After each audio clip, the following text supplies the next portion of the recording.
Hello everyone. सो देखिए, जो सुबह वाली वीडियो थी उसमें हमने बायोलॉजी कंप्लीट किया था, मतलब 22 to 24। एक्चुअली वो वीडियो तो कल की थी, ठीक है। कल मैंने वो रिकॉर्ड करी थी, but due to network connection, weak network connection, मैं वो अपलोड नहीं कर पाई थी, ठीक है। इसलिए मॉर्निंग में हो गई वो, ठीक है। चलिए, अब केमिस्ट्री का हम करेंगे। केमिस्ट्री का भी हम ट्राई करेंगे 2022 23 एंड 24 एटलीस्ट कर दें हम। बाकी मैंने आपको बताया है कि आप CAPF की जो भी सीरीज़ है, ठीक है, जिसमें मैंने CAPF के साइंस के क्वेश्चंस कराए हैं, बायोलॉजी, केमिस्ट्री एंड फिजिक्स, पिछले 10 साल का है उसमें भी, ठीक है। बस 2024 का नहीं है। तो वो अगर आप जाके वो वाली सीरीज़ देखोगे तो वो बहुत बहुत हेल्पफुल रहेगी आपकी CDS में, और मोस्टली सब चीज़ें कवर कर देगी। और अभी मैं देख रही थी तो CDS में भी वो क्या कर रहा है ना, अभी थोड़े 11th क्लास 12th क्लास के NCERT से भी पूछ रहा है क्वेश्चन। तो CAPF में वो ऑलरेडी पूछता है, तो आप देख लेना उसको एक बार, ठीक है। चलिए, एम्फोटेरिक ऑक्साइड, ये NCERT बेस्ड क्वेश्चन है, ये तो आप सबको पता होगा। एम्फोटेरिक होते हैं जो जो आपके मेटालिक ऑक्साइड्स होते हैं, और बेसिक, मतलब सॉरी, एसिडिक और बेसिक दोनों ही नेचर शो करते हैं, ठीक है। सो आंसर क्या है? Aluminium oxide. और कौन कौन से हैं? एक होता है मैंगनीज ऑक्साइड, ठीक है, मैंगनीज का ऑक्साइड होता है। देन और किसका होता है? जिंक का ऑक्साइड होता है। ये सारे क्या होते हैं? आपके एम्फोटेरिक होते हैं। अब बात करते हैं ऑक्टेन नंबर की। देखिए, हमारे पास दो टाइप के नंबर्स होते हैं, एक होता है ऑक्टेन नंबर, एक होता है सिटेन नंबर। ऑक्टेन नंबर किसके लिए? देखिए, उतना इन डेप्थ नहीं जाएंगे क्योंकि बहुत ज़्यादा इन डेप्थ में ये टॉपिक होता है। ऑक्टेन नंबर किसकी क्वालिटी बताता है? ये तुम्हारे पेट्रोल, जो तुम्हारा पेट्रोल होता है उसकी क्वालिटी बताता है, ठीक है, वो कितना एफिशिएंट है। जितना ज़्यादा ऑक्टेन नंबर उतना ज़्यादा एफिशिएंट होता है। अगर आप यहाँ पे देखोगे तो इसकी जो वैल्यू होती है, it is I think around 91 to 95 के बीच में आपको इंडिया में मिल जाएगा इस क्वालिटी का, ठीक है। अब इसमें होता क्या है, अगर देखिए, मान लिया कि अगर किसी का 95 ऑक्टेन नंबर है, इसका मतलब वो एफिशिएंट है, बट जो बाकी के 5 बच गए, तो जो साइकिल्स होते हैं ये, ठीक है, तो उन 5 साइकिल्स के लिए वो पावर उसको नहीं मिल पा रहा है, ठीक है। सो इसीलिए उसका 95 हो गया 100 के बजाय। वैसे ही आपका जो सीटेन नंबर होता है वो किसकी क्वालिटी बताता है? वो डीजल की क्वालिटी बताता है। और इन शॉर्ट अगर देखो तो जो ऑक्टेन नंबर होता है वो ये देखता है कि मतलब उस फ्यूल की कितनी एफिशिएंसी है नॉकिंग या डिटोनेशन को रेजिस्ट करने के लिए। अब नॉकिंग और डिटोनेशन क्या होता है? अब तुम्हारा इंजन होता है, एक होता है पेट्रोल इंजन, एक होता है तुम्हारा डीजल इंजन, ठीक है। अब petrol engine, for example, engine क्या करता है आपका? कंप्रेशन होता है उसका, कंप्रेशन होता है, फिर से ये नीचे आता है, ठीक है आपका। अब जब अगर बहुत ज़्यादा प्रेशर लग जाएगा, अगर ज़्यादा प्रेशर लगाओगे आप किसी चीज़ पे तो टेम्परेचर बढ़ेगा। टेम्परेचर अगर बढ़ेगा, यहाँ से जैसे स्पार्क निकलना था तो इग्निशन होता है, वो तो नॉर्मल है, बट इससे क्या हो जाएगा? और कहीं पे भी इग्निशन हो जाएगा, ठीक है। तो उससे क्या हो जाता है? एक नॉक नॉक की आवाज़ आती है, ठीक है। तो डिटोनेशन क्या होता है? ये प्रोसेस होता है जिसकी वजह से नॉकिंग की आवाज़ आती है, खड़खड़ की आवाज़ आती है उसमें से, इंजन में से, ठीक है। तो वो जो खड़खड़ की आवाज़ को कितना मतलब कि कितना रेजिस्ट कर सकता है कोई एक फ्यूल, उसको क्या बोलते हैं? ऑक्टेन नंबर, ठीक है। आई होप उतना समझ आया होगा। उसने बोला इसमें से सबसे ज़्यादा, और एक और चीज़ करी जाती है, ऑक्टेन नंबर बढ़ाने के लिए क्या किया जाता है? जो फ्यूल है, फ्यूल में कुछ एडिटिव्स डाले जाते हैं, ठीक है। तो चलिए हम देखते हैं। तो सबसे ज़्यादा आपका ऑक्टेन नंबर होता है ब्यूटेन में, then cyclohexane, then pentane and then hexane. It was a difficult question, ठीक है, ये नहीं बोलूँगी इजी था, डिफिकल्ट क्वेश्चन था।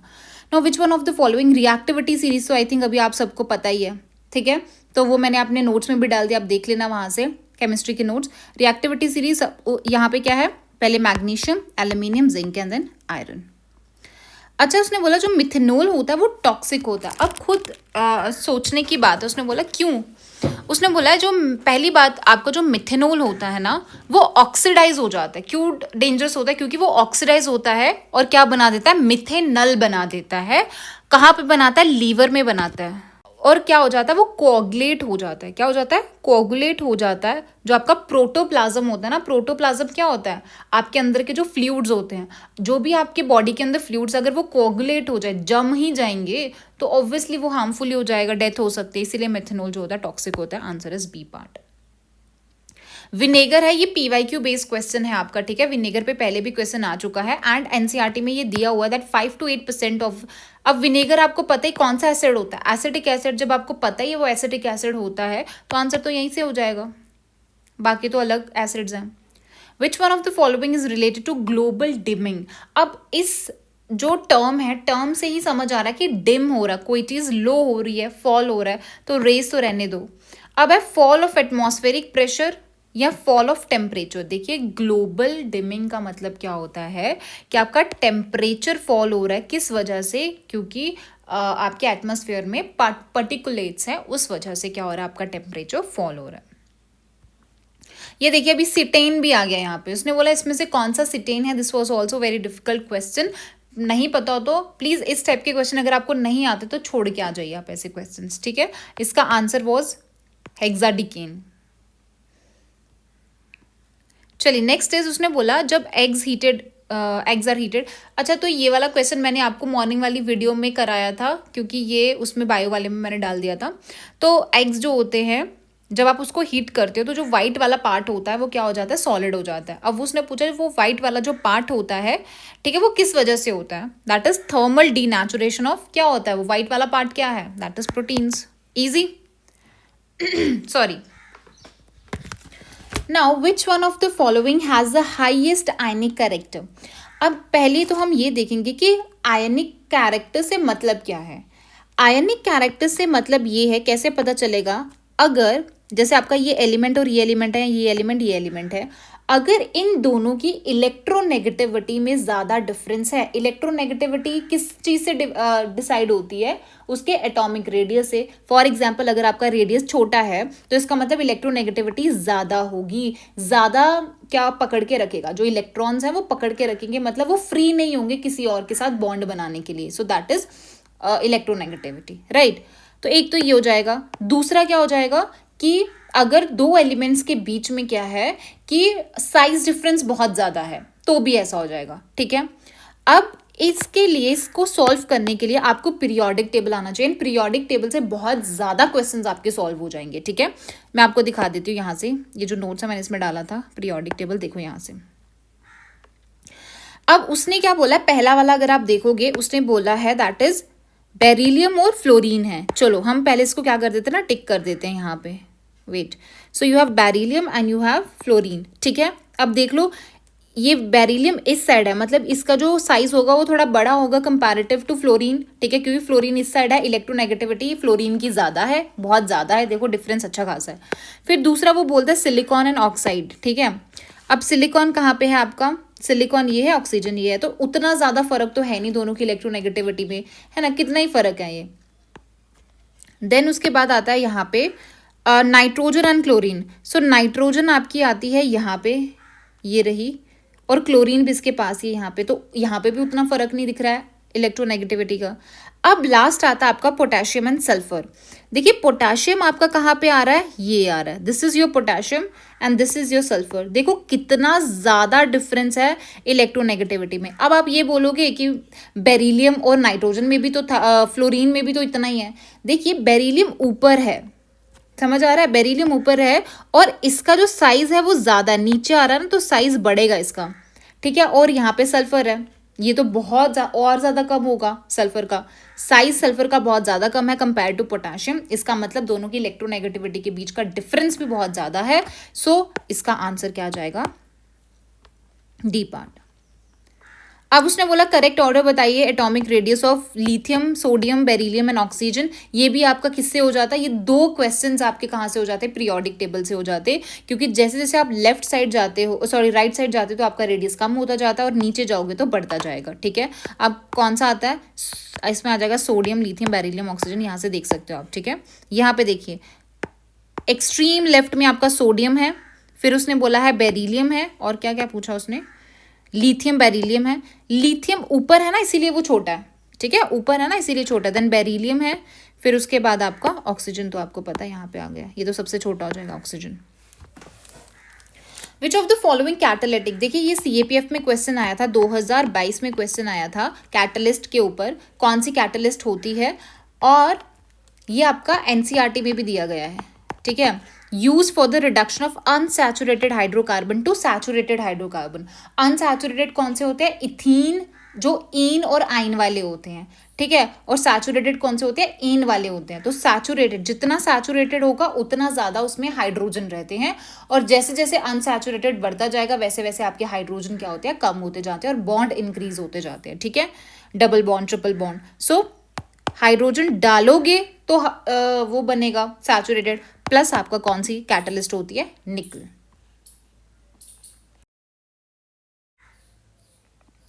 चलिए नेक्स्ट हमारे पास है केमिस्ट्री का, मतलब सीरीज 2 2023 फर्स्ट क्वेश्चन है। उसने बोला है कि how much percentage of carbon dioxide is present in, तो कितना वीनस एंड मास में कितना CO2 है। देखिए वीनस एंड मास अगर आप देखोगे तो वो CO2 से ही भरा पड़ा है, ठीक है। सो कितना होगा आपका 95 से 97%।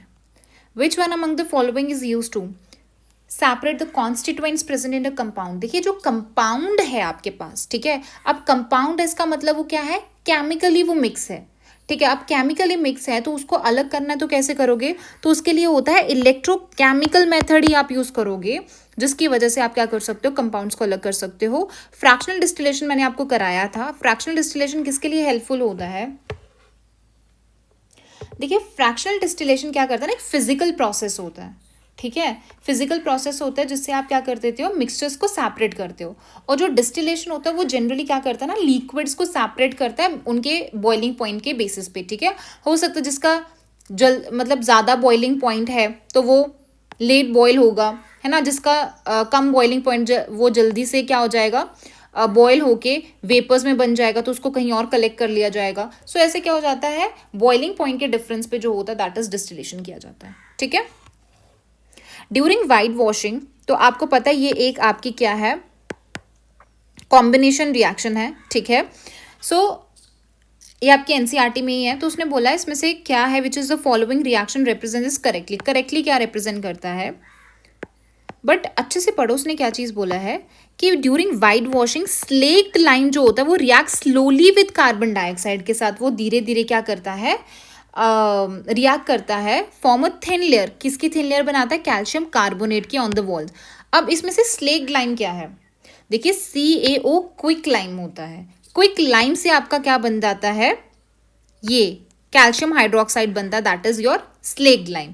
तो ये स्लेक्ड लाइम क्या करता है, धीरे धीरे CO2 के साथ, मतलब जब ये CO2 के साथ मिक्स करता है, स्लोली स्लोली रिएक्ट करता है और क्या दे देता है, कैल्शियम कार्बोनेट दे देता है, ठीक है। विच one of the following equation, balance chemical, balance करना तो आपको आता ही होगा, ये तो बहुत बेसिक सा है, ठीक है।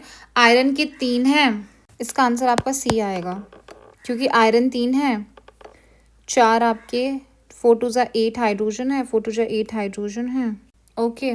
ऑक्सीजन 4 है, ऑक्सीजन 4 है।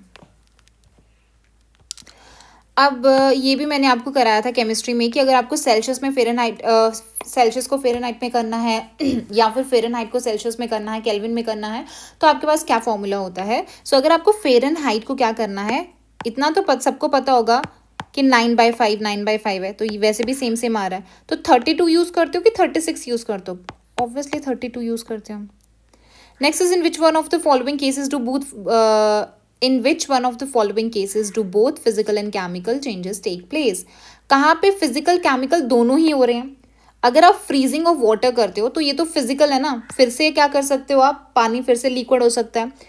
कुकिंग ऑफ फूड, जब आपने एक बार खाना बना दिया, कच्ची सब्जी ली तो उसको पकाई, तो क्या वो पकी हुई सब्जी फिर से कच्ची कर सकते हो, नहीं, it's a chemical. Rusting of iron, iron को एक बार जंग लग गया उसके बाद फिर से वैसा आयरन बना सकते हो आप, नहीं बनाओगे, so it's a chemical. But burning of candle, जब कैंडल बर्न होती है तो उसकी जो बाहर वाली वैक्स है तो वो मेल्ट हो जाती है, तो मेल्ट होके फिर से वो अपनी शेप वही ले लेगी, वही वैक्स बन जाएगी। बट जो कैंडल के अंदर थ्रेड होती है वो फिजिकल चेंज होता है, क्यों, क्योंकि वो केमिकल चेंज होता है, क्योंकि वो फिर से आप थ्रेड नहीं ला सकते, वो एशेस में कन्वर्ट हो जाता है। So answer is a part. Diamond and graphite NCERT based question है, दोनों ही आपकी क्या है, कार्बन से बने होते हैं, बट डायमंड आपका हार्ड होता है और ग्रेफाइट क्या होता है, स्मूथ होता है। विच one among the following is a compound, compound कौन सा है, देखिए air is a mixture of gases, milk में भी मिक्सचर होता है, ठीक है, फैट्स होता है उसमें, टी तो मिक्सचर से ही बनती है, बचता क्या, sugar. What is the total number of naturally occurring elements, कितने नेचुरली अकरिंग एलिमेंट्स हैं, 94।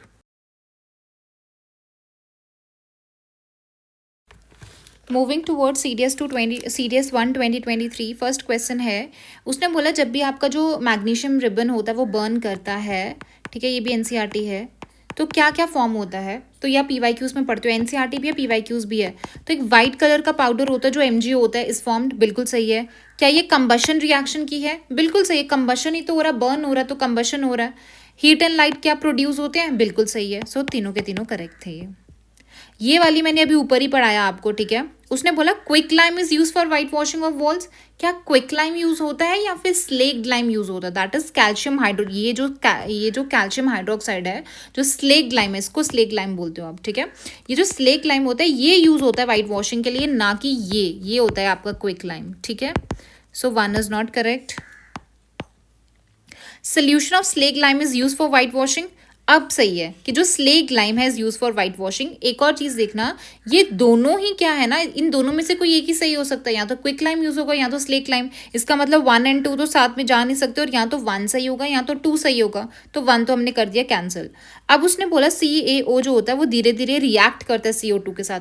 अभी ऊपर क्या पढ़ाया, दैट इज स्लेक्ड लाइम होता है जो धीरे धीरे क्या करता है, दैट इज कैल्शियम हाइड्रोक्साइड होता है जो रिएक्ट करता है और थिन लेयर बनाता है कैल्शियम कार्बोनेट की। सो 3 is also not correct, answer is this. So calcium hydroxide जो होता है वो स्लेक लाइम होता है और वो एक इनऑर्गेनिक कंपाउंड होता है। अब उसने बोला है, ये भी आपका एनसीईआरटी में है और मैंने नोट्स में भी डाला है, कि जो सोडा, अब सोडा है, सो सोडा से क्या होना चाहिए, सोडियम होना चाहिए। तो सोडियम होता है और फायर एक्सटिंग्विशर है, तो उसमें क्या होता है, सोडियम हाइड्रोजन कार्बोनेट तो होता ही है, प्लस उसके साथ क्या होता है, सल्फ्यूरिक एसिड। याद रखना, सोडियम बाय कार्बोनेट बोलो या हाइड्रोजन कार्बोनेट बोलो आप, ठीक है, ये मैंने पढ़ा चुकी हूँ ऑलरेडी आपको केमिस्ट्री में, ठीक है। तो सल्फ्यूरिक एसिड होता है उसके साथ। While diluting concentrated nitric acid, nitric acid क्या होता है, HNO3 होता है। उसने बोला आप डाइल्यूट कर रहे हो, जब आप डाइल्यूट कर रहे हो इसका मतलब क्या होगा, H3O जो इसमें पॉजिटिव आइंस होते हैं वो कम होंगे कि ज़्यादा होंगे। अब जब डाइल्यूट ही कर रहे हो तो ऑब्वियसली वो कम होंगे, इंक्रीज कैसे होंगे, इट विल डिक्रीज, ये गलत हो गया। Water must be added slowly to concentrated acid, कभी भी आप, और एक और बात याद रखना, इसमें बोला कि acid must be added slowly to water, या तो ये सही होगा या तो ये सही होगा, या तो पानी में एसिड डाल दो या एसिड में पानी डाल दो, ठीक है ना। तो 2 और 3 साथ में नहीं जाएंगे, you'll be left with these 2 options 1 और 2। अब याद रखिएगा, आप कभी भी पानी एसिड के ऊपर नहीं डालते हो, वो हाईली एक्सोथर्मिक होता है। आप हमेशा क्या करते हो, एसिड में एसिड को क्या करते हो, पानी में डालते हो और धीरे धीरे डालते हो, ठीक है। सो आंसर क्या हो जाएगा, 3। नेक्स्ट आपके पास है which of the following statement with regard to heating of lead nitrate powder. देखिए ये भी आपका जो रिएक्शन है लेड नाइट्रेट पाउडर वाला, ये भी आपको मिल जाएगा उसमें, क्या बोलते हैं उसको, आपके एनसीईआरटी में है ये PbNO3 वाला, ठीक है। अब होता क्या उसमें, क्या ब्राउन कलर की फ्यूम्स निकलते हैं, बिल्कुल निकलते हैं, बट किसके निकलते हैं, वो नाइट्रोजन डाइऑक्साइड होता है, नाइट्रोजन ऑक्साइड नहीं होता है। Next is colourless O2 gas is released, क्या कलरलेस O2 गैस निकलती है, जी हाँ ये सही है। It is an example of oxidation reaction. देखिए अगर आपके पास पहले PbNO3 था, अब वो NO2 बन गया, इसका मतलब इसके पास पहले 3 ऑक्सीजन थी अब 2 हो गई, तो ये ऑक्सीडेशन की तरह काम करेगा या रिडक्शन रिएक्शन होगा, ऑब्वियसली रिडक्शन होगा, ऑक्सीडेशन कैसे होगा। So this is not correct. It is an example of thermal decomposition used for the production of NO2 gas, तो डीकम्पोज हो रहा है, तो ये सही है आपका। Which one of the following is not an oxidation reaction, इसमें से कौन सा ऑक्सीडेशन नहीं है। ऑक्सीडेशन में क्या होता है, रस्टिंग होता है ना, ऑक्सीजन ऐड होती है, तो रस्टिंग तो होगा, रेंसिडिटी भी होगा, कंबशन तो होता है क्योंकि एडिशन ऑफ ऑक्सीजन हो रहा है। So you will be left with opening of soda bottle, soda bottle को ओपन करोगे तो थोड़ा ना ऑक्सीडेशन हो जाएगा आपका। Which one of the following is correct order of pH for the given substances, तो सबसे कम pH किसकी होगी, जो एसिडिक होगा, ज़्यादा एसिडिक, तो सबसे ज़्यादा एसिडिक कौन सा, ऑब्वियसली लेमन जूस होगा। लेमन जूस के से कम कौन सा एसिडिक होता है, कॉफ़ी, देन ब्लड आपका, देन उसके बाद milk of magnesia, so milk of magnesia ज़्यादा बेसिक होता है आपका। Which one of the following is not true for anodizing process. अब एनोडाइजिंग प्रोसेस आपको पता है क्या होता है, कि एल्यूमिनियम की परत लगाई जाती है, ठीक है, एनोडाइजिंग में। उसने बोला है इससे क्या होता है कि एल्यूमिनियम के ऊपर परत लगती है, एल्यूमिनियम क्रोजन रेजिस्टेंस होता है, ये सही है, एल्यूमिनियम पे मतलब जंग नहीं लगता। Metals like aluminium, titanium and magnesium anodize हो सकते हैं, ये भी सही है आपका।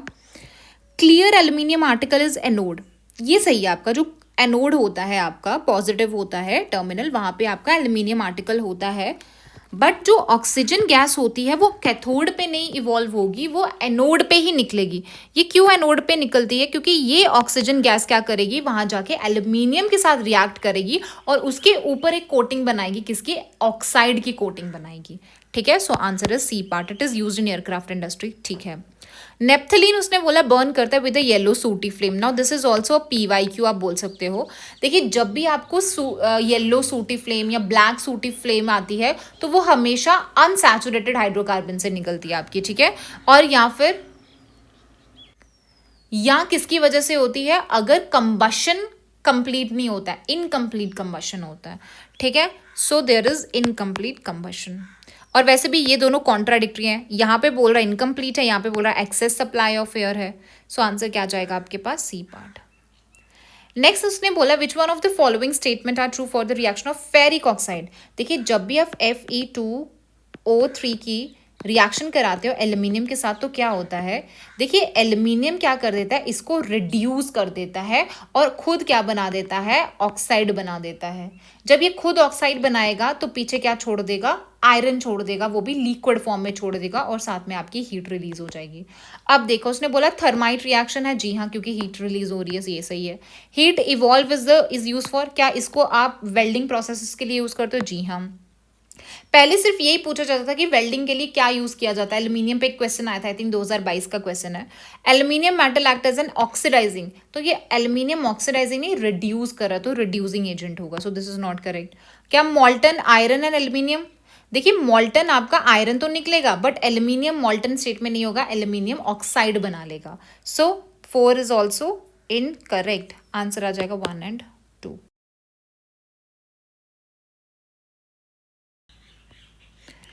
चलिए, नेक्स्ट वी हैव सीरीज 2 2022।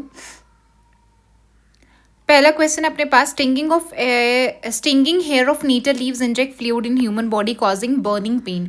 सो ये PYQs पे आपको पता है कि कभी भी नीटल लीव्स का पूछ लेता है, कभी आपको वैस्प का पूछ लेता है कि उसका स्टिंग होगा तो कौन सा आपका होगा। तो मिथेनोइक एसिड का एक और नाम से वो करते हैं, फॉर्मिक एसिड करके, वो भी पूछ लेता है। ठीक है, so methanoic acid is the answer. उसने बोला जो मिल्क ऑफ मैग्नीशिया है is used when people suffer from, अगर आप इंडाइजेशन हो जाता है, मतलब कि पेट में एसिडिटी हो जाती है, तो आप क्या लेते हो? मिल्क ऑफ मैग्नीशिया के जो भी टैबलेट्स वगैरह जो भी लेते हो आप, उसमें होता है। अब जो मिल्क ऑफ मैग्नीशियम है, क्या वो इतना तो पता चल गया कि वो बेस है, एसिड तो नहीं होगा, न्यूट्रलाइज करना तो बेस ही होगा। अब वो स्ट्रॉन्ग बेस होगा कि mild base? Obviously mild base ही होगा। ज़्यादा थोड़े ना हमें बेसिक कर देना अपना पेट, और ख़राब थोड़े ना करना है ना, तो माइल्ड बेस हो जाएगा, उतना भी न्यूट्रलाइज नहीं करना। और पेट में एसिड बना, इसका मतलब ये नहीं कि सल्फ्यूरिक एसिड बन गया कि उसको आपको न्यूट्रलाइज करने के लिए बहुत स्ट्रॉन्ग बेस लेना पड़ रहा है। ठीक है, माइल्ड बना है तो माइल्ड बेस ही लेंगे हम। विच one of the following pair of metal जो होता है, विच वन, यार मेरे को आदत है पता है आधा इंग्लिश में पढ़ के नेक्स्ट हिंदी में वो करने का। Which one of the following pairs of metals are very good conductor of heat. तो गुड कंडक्टर ऑफ हीट कौन सा इसमें से? तो सिल्वर एंड कॉपर, इसमें तो कुछ दिक्कत नहीं होनी चाहिए। स्कूल बेल्स जो बनती हैं आपका, मतलब जो भी स्कूल बेल्स बनती हैं वो मेटल से बनी होती है, तो किस प्रॉपर्टी को कंसीडर किया जाता है? बिकॉज मेटल्स आर, क्या होते हैं मेटल्स, क्योंकि वो बेल का काम ही क्या होता है? बजनी चाहिए ना घंटी, तो सोनोरस, आवाज तो आनी चाहिए। Tincture of iodine, tincture of iodine क्या एंटीसेप्टिक सोल्यूशन है? ये तो सबको पता है। Iodine is kept in alcohol और वाटर का मिक्सचर होता है, ये भी सही है। बट इसमें जो आयोडीन का कंसंट्रेशन होता है वो बहुत कम होता है, ये भी सही है आपका। सो आंसर क्या हो जाएगा? 3। उसने बोला इसमें से कौन सा है जो आइसो इलेक्ट्रॉनिक नहीं है with Cl negative. Iso electronic का मतलब क्या होता है कि जिसके पास सेम इलेक्ट्रॉन्स हो या फिर आपके पास सेम क्या हो, एटॉमिक नंबर हो, ठीक है, या एटम्स हो। अब अगर आप देखोगे इसमें भी एक ही चार्ज है, एक चार्ज है, एक चार्ज है, चलो ये छोड़ दो आप। एक और चीज बताती हूँ मैं, देखिए अगर आपका क्लोरीन है, क्लोरीन का नंबर क्या होता है? 17 होता है, बट ये माइनस लगा हुआ है, इसका मतलब उसने क्या किया? गेन किया। गेन किया तो कितना हो जाएगा? 18 हो जाएगा। चलिए अब देखते हैं पोटाशियम का। पोटाशियम का कितना होता है? 19 होता है। बट उसने पॉजिटिव साइन है। पॉजिटिव साइन का मतलब क्या होता है कि उसने लूज किया, लूज करके इसका भी क्या बन गया, 18 बन गया एटॉमिक नंबर। अब उसके बाद है सल्फर का। देखो सल्फर का कितना होता है आपके पास, 16 होता है। अब ये 2 नेगेटिव, इसका मतलब 2 गेन किए, 2 गेन करके कितना बन जाएगा, 18। वैसे आपका क्या है, फॉस्फोरस है, तो फॉस्फोरस में क्या होता है, कितना होता है फॉस्फोरस का, 15 होता है। गेन कर दी उसने 3, तो 18 बन गया। बट अगर आप मैग्नीशियम की बात करोगे तो मैग्नीशियम का कितना होता है एटॉमिक नंबर, दैट इज 12। 12 है। अब उसने 2 लूज कर दिए, तो 2 लूज करके 10 बन जाता है। सो ये आइसो इलेक्ट्रॉनिक नहीं है। सो आंसर क्या आ जाएगा आपके पास, B part. A patient abdomen alimentary canal can be examined by X-ray after administering which one of the following metal salt in the patient's meal? तो कैसे पता कैसे चलेगा क्या चीज़ होनी चाहिए, कौन सा सॉल्ट होना चाहिए पेशेंट के मील में? अगर आपको नहीं पता, इतना याद रखना है, बेरियम बेरियम मैंने बोला था जो स्टार्ट हो जाए दोनों, तो उसमें से हो सकता है। बाकी 50-50 पे आ गए हो आप। ये आपका आई थिंक एनसीईआरटी में भी दिया हुआ बेरियम सल्फेट करके, ठीक है। Storage of biological tissue such as blood, organ, semen require low temperature which is achieved upon the usage of। तो देखिए लिक्विड एंड लिक्विड इन दोनों में से कुछ हो सकता है। तो लिक्विड एयर तुम यूज करोगे या फिर ज्यादा आप क्या फिट बैठ रहा है, लिक्विड एंड नाइट्रोजन आप यूज करोगे, ठीक है। ये आ गया रेलवे ट्रैक वाला, जो एनोडाइजिंग वाला आ रहा था ना, वेल्डिंग पर्पसेस के लिए यूज किया जाता है एल्यूमिनियम, तो इसी को उन्होंने ज्यादा इलेबोरेट करके डाल दिया, ठीक है। Atmosphere of planet Venus is made up of thick and yellow, yellow colour के क्लाउड होते हैं और ये क्या बनाता है, सल्फ्यूरिक एसिड। सो लास्ट अपने पास उसने बोला है इसमें से कौन सा जो ऑक्सीडेशन रिएक्शन नहीं है। टेस्ट ऑफ बटर चेंज हो जाता है if left for a longer period. तो ऑक्सीडेशन होता है, जब आप रख देते हो तो वो खट्टा हो जाता है ना। बटर चेंजेस इट्स टेस्ट, किस वजह से, क्योंकि ऑक्सीजन ऐड हो गया, तो ये तो होगा oxidation. Reddish brown powder gets coated on article made of iron, ये तो सबको पता ही है, ऑक्सीडेशन हो रहा है। वाइन जो होती है वो खट्टी हो जाती है विद टाइम, वो भी ऑक्सीडेशन की वजह से।